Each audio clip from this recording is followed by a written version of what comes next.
سنت اور حدیث یہ دو الفاظ علیحدہ ہیں۔ سنت حضور کا تعامل، حضور کا طرز عمل، یہ سنت، اور حدیث اس کا ایک ریکارڈ ہے، ریٹن ریکارڈ۔ سنت کو معلوم کرنے کے دو ذرائع ہیں، ایک حدیث جس پر ہم گفتگو ابھی کریں گے مزید، ایک امت کا تواتر عمل، حضور کو عمل کرتے ہوئے دیکھا صحابہ نے تو آپ کی پیروی کی، آپ کی نقل کی، صحابہ کو عمل کرتے ہوئے دیکھا تابعین نے تو آپ کی ان کی پیروی کی اور ان کی جو ہے ان کے نقش قدم پر چلے۔ تو اس طرح ہوتا ہوتا نسل بعد نسل تواتر کے ساتھ بہت سی چیزیں ہیں جو امت میں منتقل ہوتی تھی۔ تو یہ تواتر عمل جو ہے امت کا، یہ سنت کا علم حاصل کرنے میں دوسرا اہم سورس ہے۔ عام طور پر لوگ سنت اور حدیث کو مترادف سمجھ لیتے ہیں، یہ دو الفاظ مختلف ہیں، ان کا مفہوم جدا ہے۔ اب حدیث اور سنت یہ دونوں الفاظ جو ہیں اللہ کے لیے بھی آئے ہیں، رسول، مثلا سنت اللہ التی قد خلت من قبل ولن تجد لسنت اللہ تبدیلا ولن تجد لسنت اللہ تحویلا۔ یہ اللہ کا قانون رہا ہے، طرز عمل رہا ہے، اللہ کا تعامل رہا ہے ان لوگوں کے بارے میں جو پہلے ہو گزرے ہیں، اور تم نہیں دیکھو گے کہ اللہ کے سنت میں، اللہ کے قانون میں، اللہ کے طرز عمل میں، اللہ کے تعامل میں کوئی فرق واقع ہو،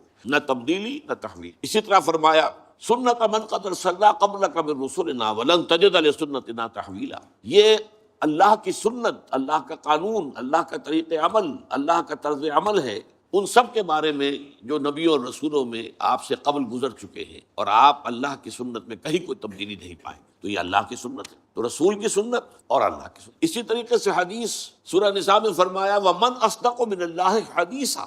قرآن کیا ہے؟ یہ حدیث اللہ ہے، اللہ کی بات ہے، اور تم نہیں پاؤ گے اللہ سے بڑھ کر کوئی سچا اپنی حدیث، اللہ کی حدیث سے بڑھ کر سچی اور کون سی حدیث ہو سکتی۔ اسی طرح فرمایا گیا فَبِأَيِّ حَدِيثٍ بَعْدَهُ یُؤْمِنُونَ۔ اس حدیث کے بعد یعنی حدیث اللہ قرآن مجید کے بعد اگر یہ اس پر ایمان نہیں لا رہے تو پھر اور کس پر ایمان لائیں گے؟ کیا قرآن سے آگے بھی کوئی بات آنے والی ہے؟ یہ تو ویسے بھی آخری کتاب ہے، اور واقعہ یہ ہے کہ حرف آخر ہے۔ اسی طرح حدیث کے لیے، حضور کے لیے لفظ آیا ہے وَإِذْ أَسَرَّ النَّبِيُّ إِلَىٰ بَعْضِ أَزْوَاجِهِ حَدِيثًا۔ ایک واقعے کا ذکر کرتے ہوئے جب نبی صلی اللہ علیہ وسلم نے اپنے ازواج میں سے بعض کے پاس اپنی ایک حدیث، اپنی ایک بات بطور راز رکھے، تو سنت کا لفظ بھی سنت اللہ، سنت رسول، حدیث اللہ، حدیث الرسول صلی اللہ علیہ وسلم۔